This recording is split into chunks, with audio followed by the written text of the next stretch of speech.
Olá pessoal, do curso de licenciatura em matemática, professor Geidson Barros aqui mais uma vez, disciplina leitura e produção de textos acadêmicos.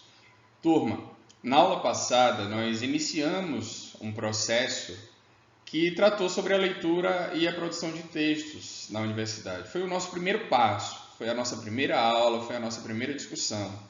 Vimos algumas situações importantes, como o contexto sociocultural na formação do leitor, os problemas relacionados ao ensino básico e esses problemas difundidos ao longo do ensino superior. E quero chamar a atenção de vocês que essa disciplina ela se dará através de um processo. Nós vamos passar pela leitura, vamos passar pela escrita, pela análise de textos científicos, pelos gêneros acadêmicos, seminário, resenha, resumo. Vamos passar por etapas. Essas etapas vão sendo respeitadas e a construção do conhecimento de vocês vai sendo produzido, o conhecimento por vocês vai sendo adquirido. É de fato um processo. Quero chamar a atenção de vocês aqui para o seguinte fato. É claro que alguns alunos têm certas dificuldades em leitura, têm certas dificuldades em interpretação textual, e isso é normal, isso é comum. Não se sintam fora do contexto, porque infelizmente vocês vão ver uma realidade da nossa sociedade. Mas eu estou aqui, e os tutores também estão, para tirar qualquer dúvida e sanar qualquer dificuldade que vocês encontrem. A disciplina, ela é uma disciplina boa de se trabalhar, é uma disciplina teórica, vocês terão muito mais discussões em torno do processo de leitura e escrita no meio acadêmico do que, de fato, resolução de atividades e teorias fora da realidade. Porque a nossa teoria, a teoria trabalhada, ela vai ao encontro daquilo que nós estamos vivenciando hoje no meio acadêmico. Esse mundo novo que vocês ingressaram, essa realidade. Então não se sintam deslocados, não se sintam tristes, entrem em contato para qualquer dificuldade que surja na resolução das atividades, que vocês começaram a responder semana passada, tá bom? Então fica aqui o meu alerta para vocês. Vamos à aula de hoje. A aula de hoje vai tratar sobre as leituras e produções textuais, essas relações implicacionais, essa relação que existe entre a leitura e a escrita. Será se é necessário ler bem para escrever bem? Será se qualquer tipo de leitura é válida? Tudo isso vai ser abordado na aula de hoje. Eu já até comecei a discutir o que aconteceu na aula passada, a revisão, mas nós tratamos sobre as práticas de leitura e escritas no ensino superior, especificamente no ensino superior. A leitura como prática da construção identitária dos indivíduos, eu acho que foi uma das teclas que eu mais bati, que foi justamente o processo de construção do leitor, as viagens, a condição socioeconômica, por exemplo, que tem uma influência muito grande nesse processo, as músicas, os shows, os livros que leram, todo esse processo. O papel do docente no processo de leitura e escrita, vocês perceberam que o professor de matemática, o professor de física, o professor de biologia, por exemplo, eles também carregam um papel importante na formação do leitor, e não apenas o professor de língua portuguesa, como muitos devem imaginar. Os reflexos da educação básica no ensino superior, as dificuldades que os alunos carregam no ensino superior, que são oriundas de todo o processo dificultoso que eles vivenciaram, que os alunos vivenciaram no ensino básico, vocês podem até se identificar também com esse processo, e as práticas relacionadas à produção de textos científicos. Nós vimos ali basicamente esse processo de construção de textos, a objetividade, que são características marcantes e necessárias para a produção de textos científicos. Para a aula de hoje, nós passaremos por 3 vertentes. Leituras e produções textuais, relações implicacionais é o tema da nossa aula de hoje, a nossa segunda aula. Nós passaremos por 3 vertentes. Leituras, as leituras, o que lemos, por que lemos, como lemos e quando lemos. Será se há de fato uma leitura que é mais importante do que a outra? Será se os livros são mais importantes do que outros? A construção de sentidos na leitura. Na aula passada nós tratamos essa situação quando falamos que era necessário ultrapassar as barreiras do texto, ultrapassar as barreiras do livro, ir além desse processo. Hoje nós vamos dar exemplos, trazer exemplo dessas leituras que ultrapassam os muros do texto. E passaremos, nessa última etapa, pelas implicações entre a destreza em leitura e produções textuais específicas. Ou seja, será se para eu produzir um artigo científico, eu tenho que ler um artigo científico? Será se para produzir um resumo, eu preciso ler um resumo? Nós vamos responder a esses questionamentos na aula de hoje. Começando, eu quero trazer à tona a explicação sobre o fato de eu ter falado das dificuldades e que as dificuldades eram normais no meio acadêmico, não só no meio acadêmico, mas no Brasil, socialmente, nós vivenciamos um contexto de dificuldades em leitura, em produção de texto, em ciências.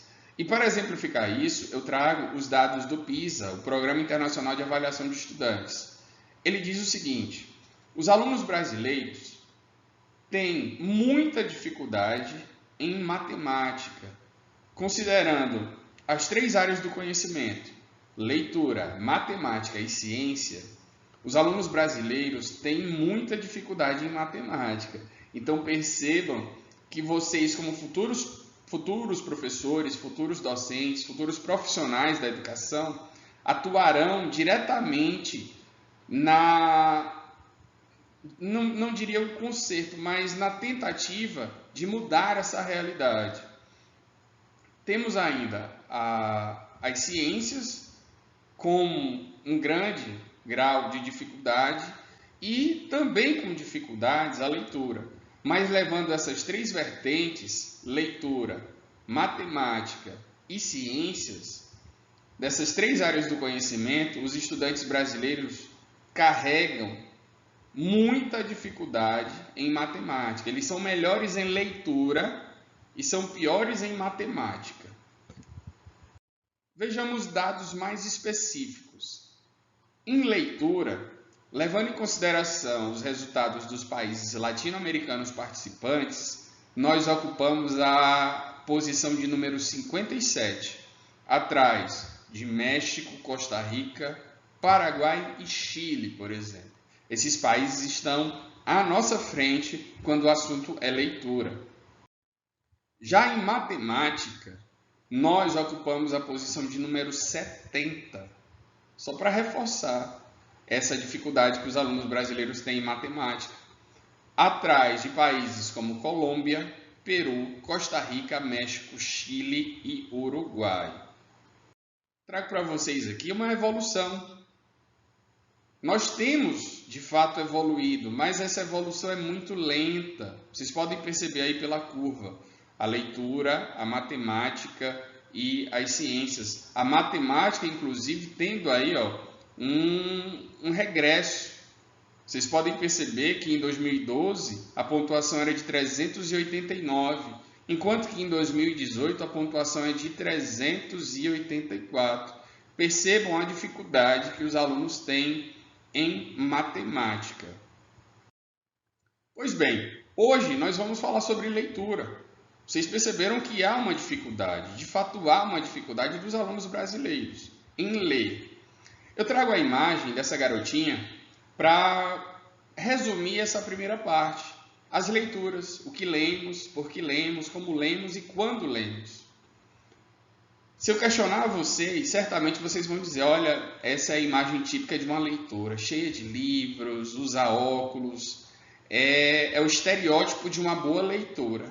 Ela deve ler, por exemplo, clássicos da literatura, ela deve saber tudo sobre os livros de Machado de Assis, ela deve ler muito sobre Carlos Drummond de Andrade, ela é uma leitora muito proficiente. É justamente essa ideia que eu quero tirar da mente de vocês. Não que essas leituras não sejam importantes, porque essas leituras são muito importantes, sim, para a formação da cultura, do senso crítico de vocês. A literatura clássica ela não deixa de ter a sua importância, mas é necessário reconhecer que outras leituras fazem parte do processo de construção de vocês enquanto cidadãos, enquanto pessoas, enquanto seres críticos. Vejamos algumas dessas leituras. Quando falamos em leitura, parece haver remissão direta em uma correspondência quase que bionívoca à leitura de livros literários. Foi exatamente esse estereótipo que eu quis causar em vocês com aquela garotinha, a imagem daquela garota. O livro, como suporte do texto escrito de prestígio, povoa o ideário popular desde há muito. Estar de posse de livros, ostentar livros à mão, comprar livros, dar livros de presente, são ações que tendem a trazer consigo valor agregado, conferindo a quem as empreende uma espécie de respeitabilidade social. Digamos assim, se você recebe um livro, esse livro é clássico, você tem o seu valor, porque você é uma pessoa culta. Percebam o valor do livro e o valor do conhecimento para a nossa sociedade. Mas aqui, o importante é ressaltar o valor das leituras, o que nós lemos. Professor, então ler clássicos é algo que chega a ser negativo ou é algo muito positivo? Existe uma crítica à leitura dos clássicos? Claro que não. Como eu disse a vocês, os clássicos são de extrema importância, mas é necessário que vocês reconheçam outras leituras que são importantes. Ler obras consagradas é uma atividade marcada pela valoração social positiva, e nos parece saudável que assim o seja. É nosso objetivo, porém, chamar a atenção para o fato de que a leitura tem estreitas implicações históricas com a leitura de obras literárias. Quando vocês dizem, por exemplo, que são leitores, o que todo mundo imagina é que vocês só leem livros clássicos, Aristóteles, Sócrates, por exemplo, mas seguramente não é sinônimo dela. Sobretudo nas sociedades grafocêntricas atuais. Na sociedade atual, isso não quer dizer que nós sejamos cultos, totalmente cultos. Eu estou lendo o livro, isso quer dizer que você... Não, você está lendo, e hoje há esse reconhecimento de que outros gêneros textuais são importantes, no quais até mesmo ações prosaicas, como sacar dinheiro em um caixa bancário eletrônico e se movimentar pelas ruas de grandes cidades, implicam o ato de ler. Nós vimos isso na aula anterior, sobre os letramentos, situações em que o homem do campo, por exemplo, consegue compreender a natureza, ele sabe quando vai chover. Uma pessoa não alfabetizada, ela pode pegar um ônibus e se deslocar pela cidade. Ela pode utilizar o dinheiro e saber quanto custa o valor de cada elemento, através até mesmo do tamanho das moedas, do tamanho das notas. Percebam que aquela ideia muito repetida nesse processo de ler além do texto, ela faz sentido e ela tem o seu valor. De acordo com Geraldi, levando em consideração esse universo da leitura, dos clássicos, levando em consideração o que nós lemos, Geraldi diz o seguinte: a leitura tem várias finalidades. A leitura não tem só uma finalidade, a leitura tem várias finalidades.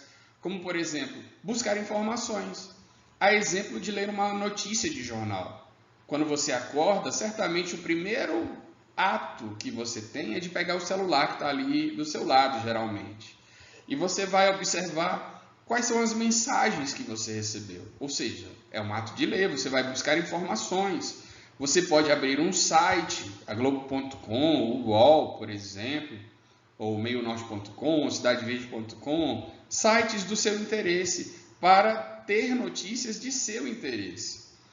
Você pode ler uma notícia de jornal, você pode, por exemplo, estudar um texto, leituras que nós fazemos costumeiramente na universidade.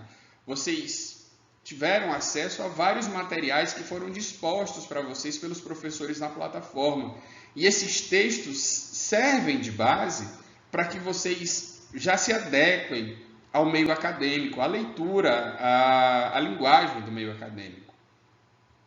Mas também podemos ler por fruição, ler uma obra literária ou revista de amenidades, por exemplo, para relaxar, ou por pretexto, entendido nessa acepção como instrumentos para a ação de outra natureza. Ler um romance para adaptá-lo a um filme, ou assistir a um filme e fazer uma resenha sobre esse filme, fazer um resumo. Quando você passa a informação desse filme a outra pessoa, percebam que nós fazemos vários tipos de leitura e com várias finalidades. Professor, mas são só essas as leituras, as finalidades das leituras? Não, nós temos outras finalidades. Na atualidade, poderíamos acrescentar com efeito a essas finalidades, essas intencionalidades propostas por Geraldi, inúmeras outras. A exemplo de ler por curiosidade, o que move a chamada imprensa marrom, que seria, por exemplo, será porque que aquela cantora que é casada com a Total, que é vizinho de não sei quem, saiu de casa? É a chamada curiosidade, é a chamada revista de fofoca. Ela vale, professor? Sim, ela vale. Você está exercendo a sua prática de leitura. Ler para agir. Quantas vezes vocês já receberam compras da internet, realizaram compra da internet de um produto e que foi necessário a leitura para a montagem? Uma cadeira, por exemplo, um aspirador de pó. Todos esses objetos eles vêm com um manual de instruções. A bula de um remédio, por exemplo, não é adequado, não é normal, não é recomendado você se automedicar. Mas certamente quando você compra um remédio por conta própria, que você não consulta o médico, você vai consultar a bula. É a bula quem vai te dizer quantas gotas ou quantos comprimidos você deve tomar. Ainda temos a leitura para se mover, né? Ler placas de ruas ou indicadores de linhas de ônibus, ler para compreender um conteúdo que será a abordagem de uma prova, também é um exemplo, é uma finalidade. Então percebam que nós temos vários tipos de leituras que estão implicadas nesse processo. Vários tipos, e não só um tipo. É necessário desconstruir a ideia de que a leitura se dá apenas de livros clássicos da literatura. Trago aqui para vocês alguns exemplos que foram citados. O manual de instruções de um celular, como utilizar. Nós temos aí a bula de um remédio, as placas de trânsito. Vocês estão em constante leitura. E todas essas leituras que vocês fazem com que vocês tragam à tona um crescimento do repertório sociocultural. Se você pega, por exemplo, uma receita de bolo e você lê essa receita de bolo, você vai construir um conhecimento. Você vai trazer à tona um conhecimento que você não tinha. Se você quiser, hoje eu vou arriscar fazer um bolo de macaxeira, mas eu não sei como fazer. Eu vou ler para aprender como se faz esse bolo de macaxeira. Pelos argumentos que foram aqui apresentados, é inquestionável que lemos em nosso cotidiano para diferentes finalidades interacionais. Lemos textos em gêneros textuais discursivos veiculados dos mais diversos suportes, em livros, em jornais, em revistas, em embalagens de comida. Se você for alérgico, por exemplo, a determinado elemento, glúten, vamos supor, lactose. Certamente quando você vai ao supermercado, você verifica, tem glúten, tem lactose. Nos suportes eletrônicos, como o celular, eu acabei de dar o exemplo para vocês, quando vocês acordam, certamente, a primeira prática que vocês fazem deve ser pegar o celular para ver se vocês têm comentários nas fotos, para ver se vocês têm mensagens de alguém que vocês queiram receber. O fato é que dificilmente, sendo cidadãos adultos alfabetizados, fugimos ao ato de ler constantemente. Nós lemos a todo momento. O fato de o leitor empreender um processo de leitura para atender a diferentes objetivos traz consigo a consideração de que isso se processa porque os homens, social e historicamente situados, estabelecem relações interpessoais em diferentes instâncias sociais. E essas relações, elas se instituem por meio da linguagem, no âmbito da oralidade e da escrita, e no caso da leitura, por meio da língua escrita. Uma curiosidade, uma reflexão que eu estava fazendo hoje, justamente quando preparava essa aula, discutindo, pensando nos meios, nos gêneros, por exemplo, é sobre o bilhete de geladeira. Vocês já pararam para perceber que não existe mais aquele recadinho da geladeira? Ele foi substituído, por exemplo, pelo WhatsApp, pelos grupos da família. Antigamente, se a mãe quisesse passar um recado a vocês, ela deixava lá na geladeira. Olha, meu filho, por favor, você pode tirar a carne do congelador às 9 horas. Você pode esquentar a carne para o seu pai. Você pode fazer o arroz. Olha, eu quero que você vá me pegar no trabalho. Percebam que esse gênero, esse bilhetinho que era deixado na geladeira, ele se transformou num grupo de WhatsApp da família, que pode ter só os membros da casa ou pode ter mais membros. E aí é uma sessão de bom dia, né? Boa tarde, boa noite, de links e fotos. Eu sei bem como é isso. Assim, reconhecer que as leituras que realizamos são situadas e, por isso, múltiplas, não implica minimizar a importância do livro como suporte na formação de leitores. O que isso quer dizer? Por mais que você leia o seu WhatsApp, por mais que você leia as mensagens no grupo que vocês têm acesso, por mais que vocês leiam os manuais de instrução para montar os equipamentos que vocês compraram da internet, o importante é que vocês saibam que os livros clássicos, a literatura clássica, os livros de relevância, eles têm e carregam um papel crucial na formação de vocês. E eles não podem ser descartados em nenhuma hipótese. É fundamental, porém, nessa discussão, reiterarmos a proposta de desconstruir a concepção de que tal importância do livro como suporte está circunscrita aos livros que veiculam gêneros textuais discursivos da esfera literária, a exemplo do romance, o conto, poema, crônica. Aí já é outra vertente. Da mesma maneira que nós não podemos dispensar os livros clássicos, nós não podemos atribuir somente a eles o papel de leitura. Se você diz que está lendo, não é para você passar a impressão de que você só lê clássicos da literatura, de que você só lê livros, digamos assim, em relevância. Porque nós vimos, há várias finalidades, isso vai depender da finalidade que você quer. Se você quer relaxar, você vai ler um gibi, você vai ler uma obra literária. Se você quer fazer uma atividade, você vai ler o texto daquela disciplina, mas todas elas têm a sua importância e isso é necessário ressaltar. É uma representação, essa representação de que o livro literário é algo que remete à leitura clássica ou à formação do leitor clássico. Essa é uma representação historicamente consolidada que remete à figura de um leitor solitário, em estado de alheamento em relação ao mundo, mergulhado no prazer de ler o texto. É mais ou menos o estereótipo daquela garotinha que eu apresentei para vocês no início dessa aula.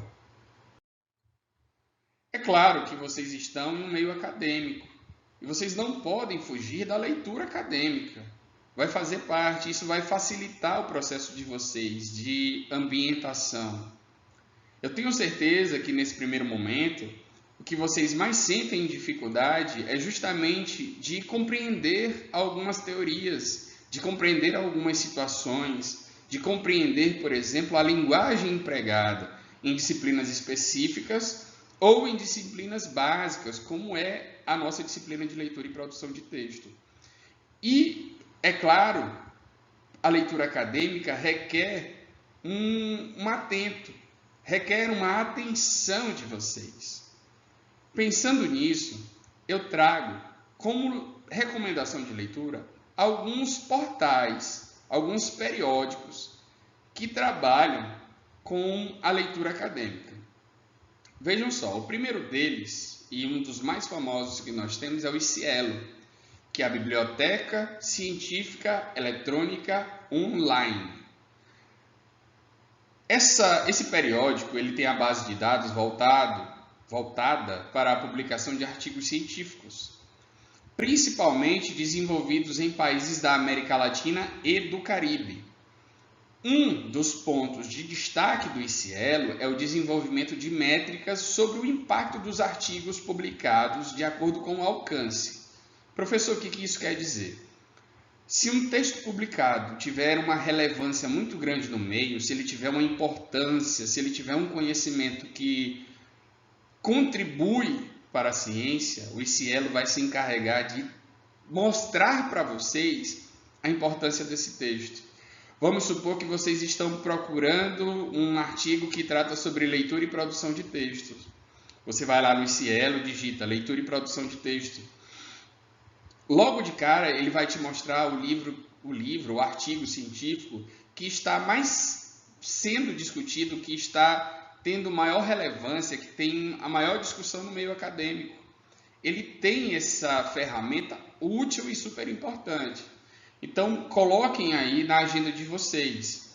ICIELO é um meio importante, é um suporte importante para quem é acadêmico, para que vocês se ambientem a esse universo da universidade, esse ambiente acadêmico. Outro portal que eu trago a vocês é o Periódicos CAPES. O portal Periódicos CAPES oferece acesso a textos completos e de artigos selecionados de mais de 21.500 revistas nacionais e internacionais. Já existe, inclusive, a versão de celular. Você não precisa nem ligar o computador, porque você tem um aplicativo que é voltado para esses periódicos, para esses artigos científicos. Se vocês quiserem realizar essa experiência, vocês podem até baixar. Se vocês não quiserem acessar, por exemplo. O aplicativo ele facilita na hora de você ter acesso, diminui os dados. É ideal para que vocês tenham nesse período em que desejem estar num curso superior, especialização, mestrado, doutorado, como eu sempre ressalto a vocês. É claro que a nossa vida não pode estar sempre presa à academia. É necessário que vocês tenham momentos de lazer. E pensando nisso, outra dica muito importante para a construção da identidade sociocultural de vocês é o domínio público. É um site que constitui-se em um ambiente virtual que permite a coleta, a integração, a preservação e o compartilhamento de conhecimentos, sendo o seu principal objetivo de promover o amplo acesso a obras literárias, obras artísticas, obras científicas, na forma de texto, som, imagem, vídeo, tudo isso vocês vão encontrar lá, que já se encontram em domínio público, ou seja, já saíram do âmbito dos direitos autorais, ou que tenham a sua autorização, a sua divulgação autorizada, e que se constituem em patrimônio cultural brasileiro e universal. Domínio público, não esqueçam, é um ambiente virtual ideal para que vocês tenham acesso a obras como Machado de Assis, por exemplo. A coletânea completa do Machado de Assis vocês encontram no domínio público. Ao ingressar na universidade, os acadêmicos eles provêm de espaços sociais caracterizados por práticas de leitura, na maioria das vezes distintas, que têm prestígio na universidade. O que vocês estão lendo na universidade? Vocês estão lendo, em sua grande maioria, artigos científicos, a exemplo daquele que eu deixei na aula passada. Deixei 2 para vocês, 2 artigos que tratam sobre a leitura e produção de textos. Outras disciplinas certamente estão trabalhando com dissertações ou até mesmo com pesquisas realizadas. Enfim, o meio que vocês ingressaram, a academia, ela é um meio diferente daquilo que vocês viviam. Se vocês tinham o hábito da novela, se vocês tinham o hábito de gibis, se vocês tinham o hábito de leituras clássicas, vocês não podem desvalorizar, mas vocês precisam entender que agora no meio acadêmico, na universidade, outras leituras, outros gêneros, outros métodos, outras situações serão adicionadas a esse conhecimento. Na verdade, o que exige de vocês acadêmicos um esforço significativo para a participação nas novas práticas de leitura que lhes são requeridas. Vocês terão que fazer esse esforço, de fato. Por isso que eu trouxe esses 2 periódicos, para que vocês já pudessem ter acesso a esses textos, que vocês pudessem ler por curiosidade mesmo. Isso repercute no processo cultural identitário, por incidir em sua mobilidade e em sua autonomia para agir nesse novo lugar. Quando você começa a ler um texto acadêmico, por curiosidade mesmo, e você, de repente, se depara com uma aula que trata sobre aquela temática, você vai ter o poder de argumentar, porque você já conhece aquele universo, você já conhece, você sabe como agir, você tem o conhecimento, você tem a base. O mesmo se pode dizer sobre sua participação nas práticas de produção de textos e a relação de empoderamento derivada dessa condição de agir na universidade. Falando em produção textual, quando você lê muitos resumos, quando você lê muitas resenhas, quando você lê muitos artigos científicos, claro, você vai ter facilidade nesse processo. Não há de ser diferente. Você vai ter facilidade nesse processo, porque você já conhece a estrutura. Uma carta. Se eu pedir para vocês escreverem uma carta, certamente vocês vão escrever, porque vocês já conhecem. Paulistana, 10 de julho de 2021. Parnaíba, 10 de julho de 2021. Vocês sabem que ao iniciar uma carta, a data é o primeiro ponto que vocês apresentam. Se eu pedir para que vocês me mandem um e-mail informando como foi a aula, vocês vão lá digitar primeiro o meu endereço de e-mail. Então percebam que é necessário que vocês tenham conhecimento sobre o gênero que vocês estão trabalhando. E a leitura vai fazer com que vocês acabem adquirindo esse hábito. E vocês vão produzir esses textos sem nem perceber, através desse processo. Trago para vocês algumas charges para demonstrar que é necessário que nós ultrapassemos o texto, o material, e que procuremos ultrapassar essas barreiras. Eu falei muito na aula passada, olha, é necessário que nós ultrapassemos a barreira do texto, é necessário ultrapassar o texto escrito, é necessário entender o contexto, a mensagem que está ali contida. Então vamos fazer uma brincadeira aqui rápida. Eu trouxe alguns exemplos que eu vou mostrar para vocês agora. São charges. Nosso ônibus vem vindo, parece que está lotado. Droga! E o Covid lá no fundo? Eba! Covid-19 nas favelas. Boas notícias, água e sabão pode substituir o álcool em gel na higienização. Legal! E onde a gente pode achar água?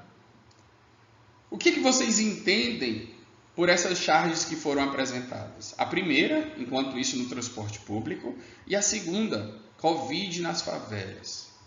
Vocês só veem o que está aí colocado? Porque o que eu enxergo aí? Eu enxergo uma crítica ao governo, aos governos federal, estadual, municipal. Eu enxergo aí uma crítica e uma hipocrisia, uma crítica à hipocrisia, melhor dizendo. Porque o que os governos falam?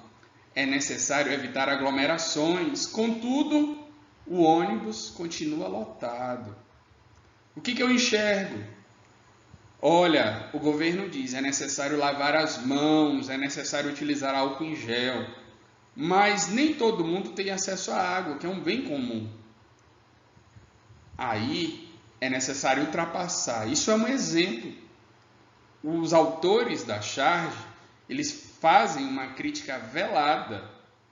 Eu nem diria velada. uma crítica direta aos governos, porque eles pregam algo enquanto a realidade é totalmente diferente, a população encontra um universo totalmente diferente daquilo que é pregado. Outro exemplo, trago mais 2 exemplos aqui para vocês. Atenção, estou esperando a segunda onda, Covid falando. Na segunda charge, partiu shopping, partiu corona. Percebam a segunda charge. O que nós temos aí? Apenas uma charge que visa trazer humor ou ele tem uma mensagem implícita? É claro que nós encontramos aí uma mensagem implícita. E, assim como a outra também, eu acho que é até explícita. É necessário que vocês construam conhecimento. Conhecimento de quê? Que há muitas pessoas que estão desconsiderando a pandemia, que acham que isso é balela, que isso é besteira, que isso não existe. Estão indo para a praia viajar, ou estão indo a shopping centers, a festas, acham que já acabou. O que nós temos aqui nesses exemplos? Uma crítica ao governo? Não mais. Não temos mais uma crítica ao governo. Nós temos uma crítica ao cidadão. Ao cidadão. Aquela pessoa que acha que pode ir para qualquer local que está tudo bem. E não está. Isso fica claro aqui nas charges apresentadas. A leitura em textos de diferentes gêneros textuais discursivos implica em construção de sentidos. Nós vimos exatamente isso na charge. Desse modo, a gente percebe que a construção do sentido na leitura ela é necessária e ela acontece em diferentes gêneros. Eu mostrei para vocês uma charge, mas vocês irão se deparar com textos variados no universo acadêmico, no ambiente acadêmico. E é necessário justamente enxergar isso. É necessário ultrapassar esse limite da barreira textual. O que demanda de vocês, enquanto leitores, uma participação ativa, que empresta o conhecimento prévio, agregando ao conteúdo veiculado pelo autor, de modo a compreender o que você está lendo.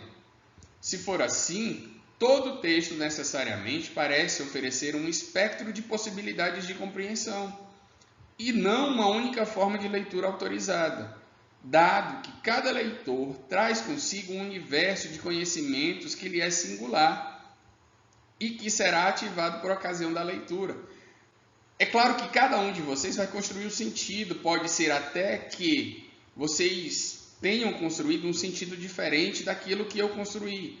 Mas vocês não podem fugir da ideia base, que é nos 2 primeiros exemplos, uma crítica ao governo, e nos 2 últimos exemplos, uma crítica ao cidadão. Você não pode tirar a ideia, a base, porque a base é a mesma. Vocês podem até interpretar de uma maneira diferente daquela que eu vi, mas não podem fugir do tema principal, da ideia principal que é empregada. Vou aumentar o nível da brincadeira. Trago essa charge, vocês perceberam já que eu gosto de charge, né? Trago essa charge em que nós temos o professor, os alunos, Aristóteles, filósofo grego, ao fundo, e um olho ali na porta. Vocês podem perceber que tem um olho ali. Essas máscaras estão estranhas, não estão? Estão assim, bem diferentes essas máscaras nesses tempos de pandemia, as aulas presencialmente, todo cuidado, essas máscaras estão estranhas, não estão? Vocês devem estar desse lado da tela questionando. Não, professor, mas aí não é máscara não. Aí não é máscara. Certamente não é máscara. Mas um leitor desatento, um leitor desavisado, certamente pensaria que nós temos aí máscaras. Não estamos em tempos de pandemia, de isolamento, de cuidados de higiene. As máscaras não fazem parte da nossa rotina. Eu não estou utilizando máscara porque eu estou num ambiente da minha casa, né? Eu estou em casa, um ambiente controlado. Se eu estivesse fora de casa, certamente eu estaria utilizando máscara. Então, percebam que não é uma máscara, e sim uma amarra. Nós temos aí uma amarra, o que impede que o professor fale, que impede que os alunos falem, impede inclusive o reconhecimento ali de Aristóteles, né? Impede até que Aristóteles fale. Ou seja, não é possível falar de Aristóteles ali na aula. Mas, turma, levando em consideração esse contexto, do que nós estamos tratando? Escola Sem Partido, que foi um projeto que vigorou durante os últimos anos na Câmara dos Deputados, em que os professores, se aprovado o projeto, não poderiam expressar ou discutir temas polêmicos em sala de aula. Então, vejam o quanto é necessário vocês terem conhecimento sobre os temas sociais para a construção desse repertório. Porque um leitor desavisado, um leitor desatento a essas questões, pensaria claramente que se tratava de máscaras diferentes de um tipo, mas não. Nós temos aí amarras, né, que são colocadas e que impedem que os alunos, impede que o professor emita a sua opinião. Outro exemplo que eu quero trazer para vocês, certamente vocês devem conhecer essa música do Raul Seixas, A Mosca. Vou ler aqui para vocês. Eu sou a mosca que pousou na sua sopa, eu sou a mosca que pintou para lhe abusar. E aí ele repete. Eu sou a mosca que pousou na sua sopa, eu sou a mosca que pintou para lhe abusar. Eu sou a mosca que perturba o seu sono, eu sou a mosca no seu quarto azul bizarro. E sempre repetindo os trechos. Antes de conhecer o contexto da música, quando criança, eu acreditava de fato que era uma mosca, era uma música para uma mosca. Mas ela carrega um contexto dentro dela. E a construção do sentido passa diretamente pelo contexto. É o contexto da ditadura. Raul Seixas, quando trata sobre essa música, ele trata justamente sobre a ditadura militar, os militares que incomodavam, iam atrás. Eu até mesmo assisti a um vídeo dele falando sobre a censura, porque todas as músicas necessitavam passar por um órgão militar para serem aprovadas. E o Raul Seixas sorriu. Eles não entenderam que a música se tratava dos militares. Eles não entenderam isso. Eles acharam realmente que era uma música de uma mosca. E ele utilizou da inteligência para driblar a censura. A mosca aí faz referência à própria ditadura militar, que incomodava, que ia atrás, que matava. E ele, através dessa música, criou uma maneira de criticar aquele movimento, aquele acontecimento triste na história do Brasil. Outro fator importante é que essa repetição ela foi intencional. A mosca que pintou para lhe abusar, aí ele repete. Pousou na sua sopa, pintou para lhe abusar, pintou na sua sopa, perturba o seu sono, seu quarto azul bizarro, perturba o seu sono. Por quê? Porque ele traz à tona a repetição da mosca, a insistência da mosca. Certamente já deve ter acontecido com vocês, na hora de uma refeição, uma mosca fica incomodando. Então percebam que ele quis reproduzir, através dessa repetição, o movimento da mosca. Vejam só como eu construí o sentido da leitura. Eu fui além disso. Eu ultrapassei o que estava colocado, indo, é claro, ao encontro do próprio contexto.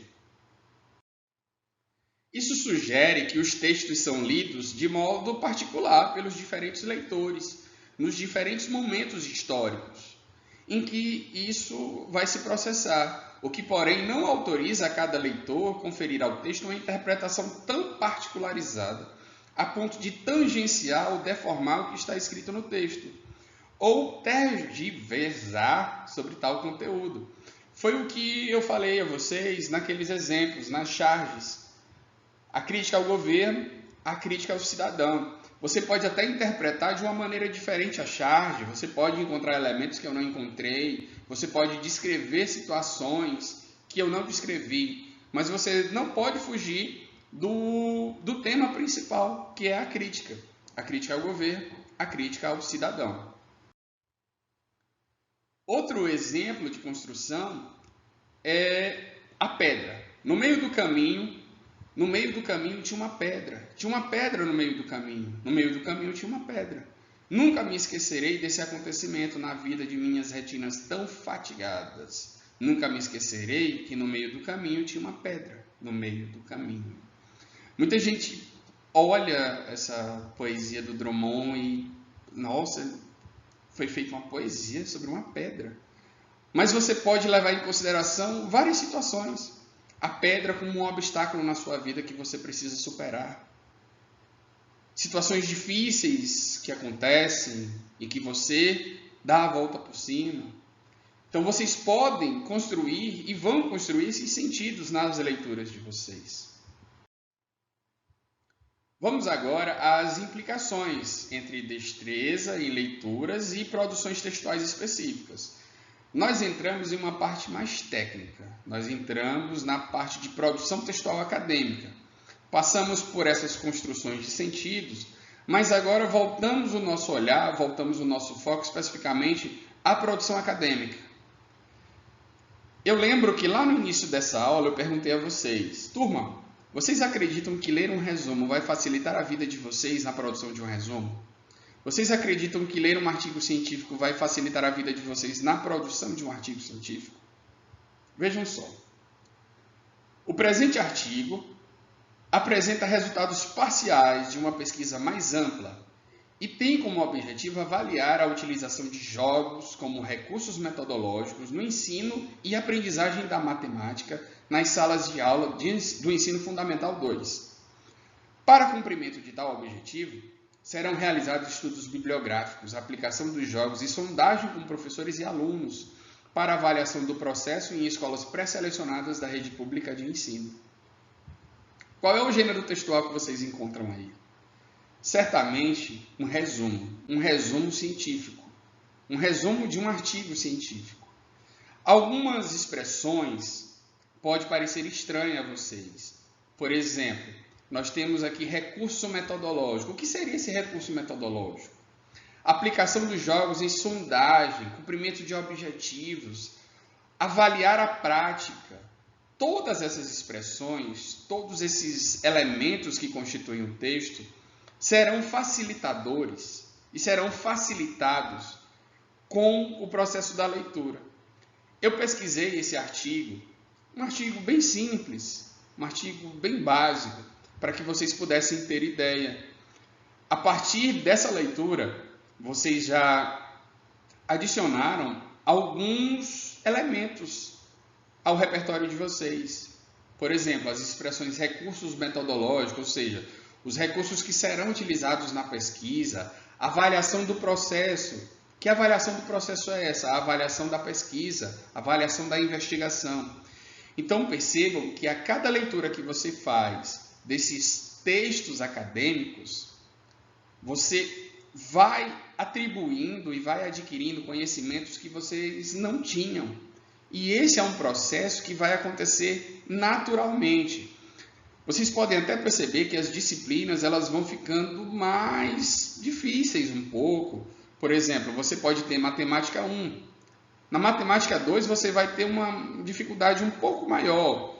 Não é uma questão de dificuldade, deixa eu corrigir. É uma questão de complexidade. Você na matemática 2 precisa da matemática 1. E na matemática 3 você precisa da matemática 2 e 1. Então, é um processo evolutivo. Da mesma maneira, vai acontecer aqui na disciplina. Vocês chegaram sem saber quase nada, vamos supor. Mas esse processo ele vai sendo construído. Um fato interessante é que um amigo meu, aluno do mestrado da Universidade Federal, me procurou. Ele disse, Jeidson, eu preciso da tua ajuda porque eu estou com um projeto do meu trabalho de mestrado pronto, mas eu não consigo fazer o resumo. Sentei com ele, digo, vamos aqui fazer esse resumo. Professor, o senhor precisa me dizer qual é o objetivo do seu trabalho. Ele, olha, o objetivo é esse. Vamos lá. Professor, o senhor precisa me dizer quais são as hipóteses que o seu trabalho vai sugerir as hipóteses. Fomos construindo esse resumo. Ele não tinha conhecimento sobre o resumo, por quê? Porque a leitura dele é outra, sempre foi outra. Ele não está habituado e não estava atento à necessidade das leituras e da produção textual. Curiosamente, é um aluno do curso de licenciatura em matemática, só que ele está no mestrado, né? Ele está fazendo o curso dele no mestrado. Curiosamente, é um aluno. Na verdade, ele tem duas formações, em matemática e informática. E isso exemplifica o que eu estou dizendo. Se você não tem um costume, se você não tem um hábito dessa prática de ler, de produzir, vocês sentirão dificuldades. Isso é normal. Isso acaba sendo um fator que vai acontecer. Então, cabe a vocês entender que esse processo é constante. Assim, ler com proficiência um artigo acadêmico seguramente contribui, em boa medida, para que nos apropriemos de conteúdos temáticos, de recursos de estilo e de informações sobre configuração composicional desse gênero. Apropriação que poderá contribuir substancialmente na produção de textos desse mesmo gênero. Então, respondendo à pergunta, se eu ler um resumo, eu vou produzir um bom resumo? Vai! Se eu ler artigos científicos, eu vou produzir um bom artigo científico? Vai! A resposta é simples, é sim, e vai. Você vai ter o hábito, você vai ter o costume de produzir e de ler, você vai ter conhecimento. Essa parte é a parte do projeto de curso de vocês, de licenciatura em matemática. Eu tive essa curiosidade e fui lá pesquisar. O trabalho de vocês será um TCC e ele acontecerá ao longo do curso e culminará com o desenvolvimento de uma pesquisa acadêmico-científica, materializada por meio de um trabalho de conclusão de curso, um TCC via artigo científico. Nesse processo será colocado em prática os fundamentos da metodologia da pesquisa, que vocês pagarão essa disciplina, e do trabalho científico, proporcionando ao discente a iniciação à pesquisa científica. Então, uma coisa é fato, vocês irão produzir textos na universidade, vocês irão produzir textos no curso de vocês, e um desses textos é o trabalho de conclusão de curso, que é um artigo. Professor, eu tenho um curso superior, e no meu outro curso foi uma monografia, não foi um artigo. Qual é a diferença entre eles? Até isso tem a diferença. Uma monografia tem em torno de 80, 100 páginas, uma quantidade de páginas relevante. Enquanto que um artigo científico considera entre 15, 18 e 20 páginas, dependendo da revista a ser publicada. Porque o artigo, ele requer a publicação. É uma pesquisa que foi realizada.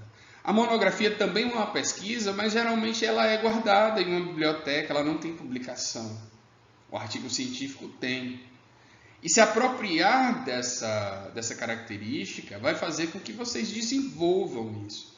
Então percebam a importância dessa disciplina para a vida acadêmica de vocês. Vocês irão passar por alguns projetos integradores. Esses projetos integradores, eles visam, como o próprio nome diz, integrar o curso de vocês, a escola, no caso, a comunidade, a academia, em um único meio, indissociável. Por isso, projeto integrador. Vocês irão realizar pesquisas facilitadoras, vocês irão sugerir propostas, intervenções no meio social. Nesses projetos integradores, vocês se utilizarão de relatórios, vocês escreverão relatórios. É até o caso desse amigo que eu falei a vocês do mestrado.